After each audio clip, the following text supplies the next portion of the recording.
With U.S. Attorney John Durham now conducting a criminal investigation in the origins of the Russia investigation, should officials who started the Russia probe be worrying? Let's go straight to former Assistant U.S. Attorney Andrew McCarthy. By the way, I'm David Asman. Good to have you join us here.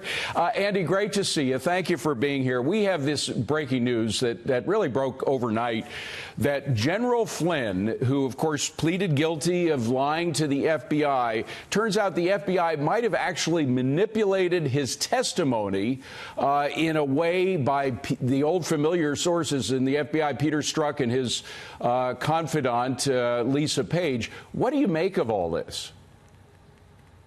Well, you know, this is a very high-stakes battle, David. The problem here for General Flynn is that, you know, he has pled guilty, and he has told them he basically doesn't want his plea back, because if he got his plea back, that would relieve the government of their obligations under the deal, and they could prosecute him for anything.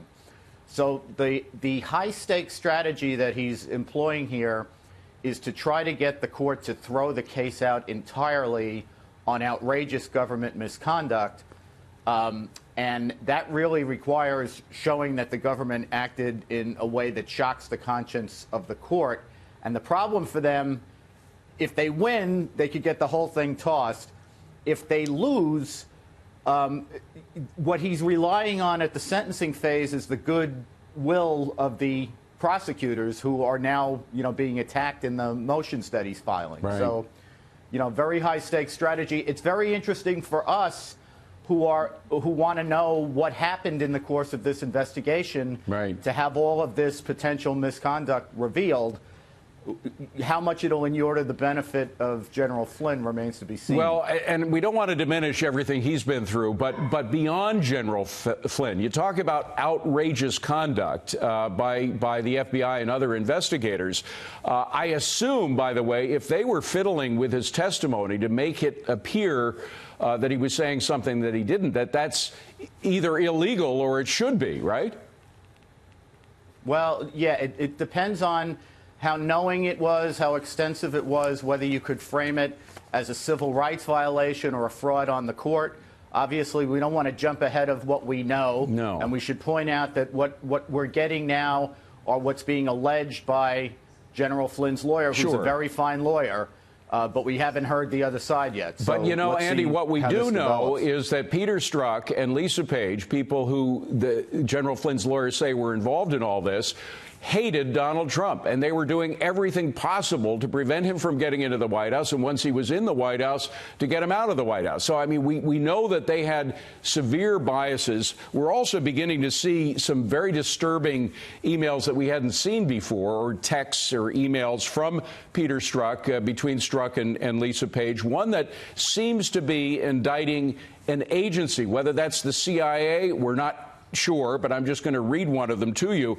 And this is from Peter Strzok. It says, "I'm beginning to think the agency got info a lot earlier than we thought and hasn't shared it completely with us. It might explain all these weird, seemingly incorrect leads all these media folks have, would also highlight agency as a source of some of the leaks."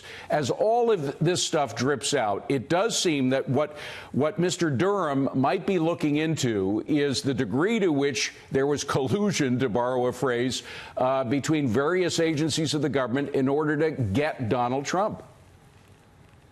Yeah, well, Dave, as you know, in Ball of Collusion, which is my fabulous best-selling book on this subject, what I try to trace out is that what's known as the Trump-Russia investigation, and what is publicly thought of as the FBI's Trump-Russia investigation, actually begins in late 2015 as strands of foreign intelligence that come into the CIA, which passes them along to the FBI. And there's a lot of collusion. This isn't just my intuiting this. This is actually, we get this out of testimony and other public statements that John Brennan, the former CIA director, has made. There was a lot of coordination between the CIA and the FBI in this, and the CIA, I believe, was really at the forefront of the investigation. The FBI and the Justice Department were important players, but I think they were later to the banquet table than the CIA was. Well, former CIA Director John Brennan has been looked at, as well as Jim Clapper, as possible, I don't want to say suspects, but possible targets for information from John Durham. Is it conceivable, as we see this turn into a criminal investigation, the origins of the Russia probe, that one of these gentlemen could be indicted? Well, let's not. I don't know about indicted, but you started with the premise, which I think is absolutely right, that they're obviously relevant people. Dave, the reason that I'm able to tell you here's what Brennan has had to say about this all along the way is because Congress thought these guys were relevant enough people that they brought them in to testify. So if Congress thought they were relevant, why wouldn't the prosecutor, who's looking at this in a very comprehensive way and is focusing on the intelligence agencies, it seems obvious to me that these guys would be, important witnesses at the very least. I want to turn to the impeachment inquiry, so-called. You and others wouldn't call it an official impeachment inquiry because it hasn't been voted on. But in addition to having a wonderful book, you also have a wonderful column in National Review, which is sometimes picked up by Fox News as well. This one is titled "Stop Claiming No Quid Pro Quo." There was a testimony released from Ambassador Taylor this week behind these sort of secret hearings that are going on. That was leaked out as a 15 pages, some pretty tough stuff in there from the ambassador, suggesting that there was a quid pro quo. You suggest in your article that even if there was, that might not be illegal, right? Yeah, I've thought, David, from the beginning of this, that the focus on quid pro quo was misguided because almost all commerce involves quid pro quo. And that only has a sinister connotation to us because it's a Latin phrase that we most commonly hear in connection with corruption and bribery cases. But really, all it means is this for that.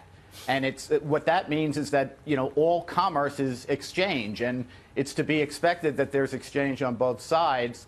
Plus, because the context here is impeachment, not a criminal prosecution, Congress isn't under any obligation to prove a quid pro quo to courtroom standards in order to have an article of impeachment. So I just think the focus here ought to be that the president's conduct doesn't rise to the level of high crimes and misdemeanors, regardless of what the negotiations were between the two sides. By the way, if there was quid pro quo, and again, we've seen the transcript of the phone call, and so we know what was in there. We don't have to worry about a whistleblower because we actually saw the transcript. The White House revealed it. And I'm wondering which is more serious, the president's phone call with the Ukrainian leader, which we have seen, in which there's not a direct mention of a quid pro quo, or the evidence that John Durham is beginning to dig up about what was going on with the Obama administration and officials in that administration. I mean, for example, we know that there was some contact between the Obama administration or officials in the administration and the Ukrainians with regard to the Trump campaign. It led to an indictment of the campaign manager. Yeah. Well, look, I think you can think both things at once, right? You can say that the investigation or the inquiry into what happened with Ukraine is obviously, whether we think there should be an impeachment inquiry or not, there is one, and we're going to be hearing a lot about it.